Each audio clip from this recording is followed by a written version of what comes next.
सिद्धार्थनगर जिले में पिछले दिनों आई बाढ़ ने मत्स्य पालकों की कमर तोड़ दी है। एक अनुमान के मुताबिक सिद्धार्थनगर में मत्स्य पालन व्यवसाय को करीब 112 करोड़ का नुकसान हुआ है। सिद्धार्थनगर जिले के सबसे ज्यादा मत्स्य पालन करने वाले क्षेत्र अकरहरा में अकेले करीब 40 करोड़ के नुकसान की बात सामने आ रही है। इस बार मुख्यमंत्री योगी आदित्यनाथ के मछली कारोबारियों को उनके नुकसान के मुआवजे के ऐलान के बाद कुछ भरपाई की उम्मीद जरूर जगी है। मौजूद समय में सिद्धार्थनगर उत्तर प्रदेश में सबसे ज्यादा मछली उत्पादन करने वाला जिला है। प्रदेश की 30% मछली की आपूर्ति सिद्धार्थनगर से होती है।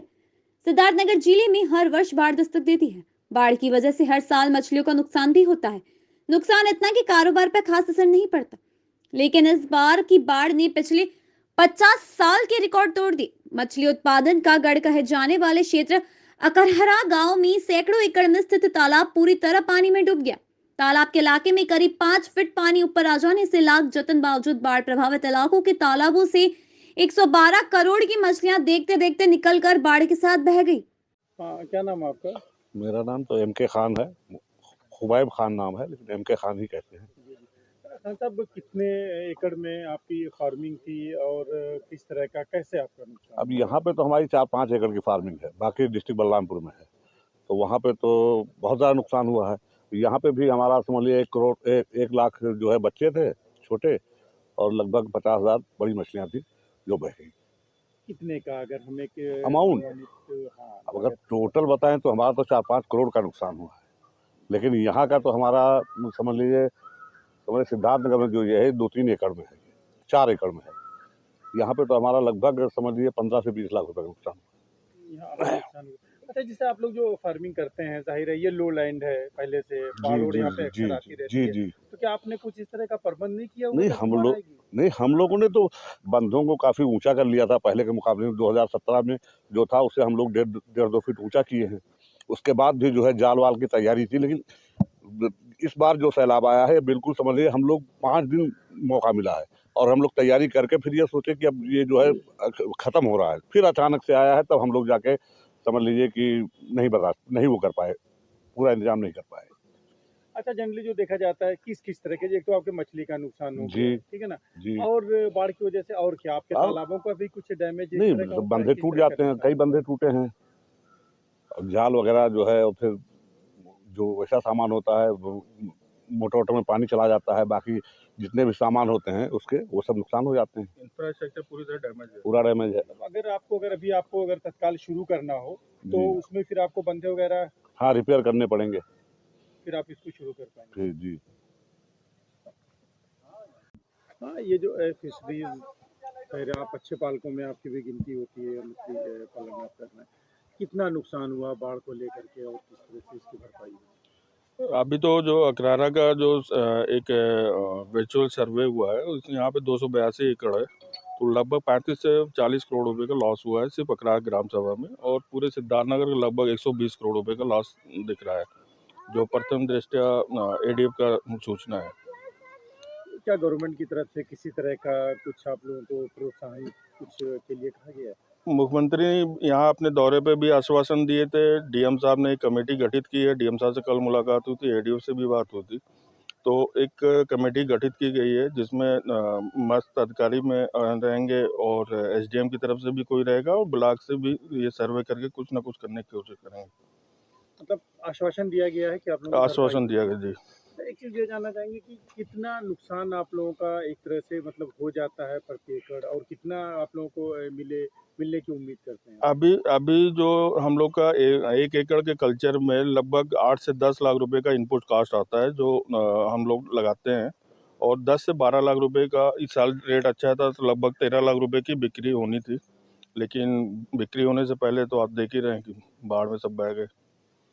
कितने की उम्मीद है आपको? कितना आपको अगर प्रति एकड़ कितना आपको गवर्नमेंट दे? गवर्नमेंट का जो फिशरी डिपार्टमेंट का जो नाम है वो इनपुट कॉस्ट 4.5 लाख रुपए पर एकड़ के हिसाब से कैलकुलेट करते हैं कमर्शियल फार्मिंग के लिए।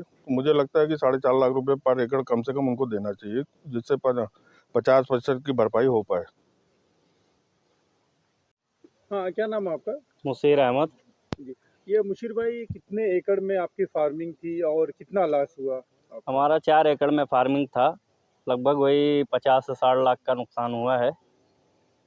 1-1.5 लाख बच्चे थे, सब बह गए बाढ़ में। क्या क्या उम्मीद करते हैं सरकार से आप लोग? सरकार से यही उम्मीद है कि कुछ मिलना चाहिए हम लोगों को, नुकसान बहुत ज़्यादा हुआ है। जिले के मत्स्य पालकों की माने तो इस बार अचानक आई बाढ़ ने उन्हें बर्बाद कर दिया। देखते देखते वह अर्श से फर्श पर आ गए। करोड़ों के नुकसान की भरपाई वो कैसे करेंगे? उनके सामने बस अंधेरा ही अंधेरा है। इस मायूसी भरे अंधेरे के बीच उत्तर प्रदेश की मुखिया योगी आदित्यनाथ के इस ऐलान ने की मत्स्य पालकों को भी दिया नुकसान का मुआवजा।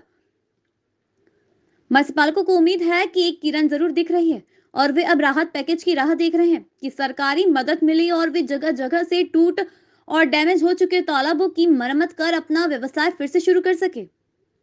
बाइट 1 मत्स्य पालक, बाइट 2 मत्स्य पालक, बाइट 3 मत्स्य पालक। जिले में मत्स्य पालन को बाढ़ की वजह से हुए इतने बड़े नुकसान के बारे में जिलाधिकारी संजीव रंजन कहते हैं कि मत्स्य पालकों को काफी नुकसान हुआ है। इसका आंकलन कराया जा रहा है और इसकी रिपोर्ट शासन को भेजकर मत्स्य पालकों को जरूर मुआवजा दिलाने का प्रयास किया जाएगा। जिलाधिकारी ने कहा कि आपदाओं में मछली व्यवसाय में फिट को लेकर तो मुआवजे का प्रावधान रहे, लेकिन मत्स्य पालकों को लेकर कुछ भी नहीं है। उन्होंने कहा कि बावजूद इसके रिपोर्ट शासन को भेजकर हर स्तर पर वे प्रयास जरूर करेंगे। जैसा कि आप सभी लोगों को मालूम है कि सिद्धार्थनगर जो ज़िले वाइज सबसे ज़्यादा मछली का प्रोडक्शन उत्तर प्रदेश में करता है, लेकिन इस बार के बाढ़ का पानी इतना अधिक रहा कि लगभग सभी तालाबों में पानी जो है ओवरफ्लो किया, जबकि जो मछली उत्पादक लोग हैं, किसान लोग हैं, उन लोगों ने बहुत कोशिश की जाल इत्यादि लगाकर उसको रोकने का, लेकिन इतनी अधिक पानी की मात्रा थी और सब कुछ ओवर फ्लडेड हो गया था। तो मछलियाँ निश्चित रूप से इनकी जो है वो निकलकर नदियों के पानी में इत्यादि में समा गई और काफ़ी नुकसान हुआ है इनका।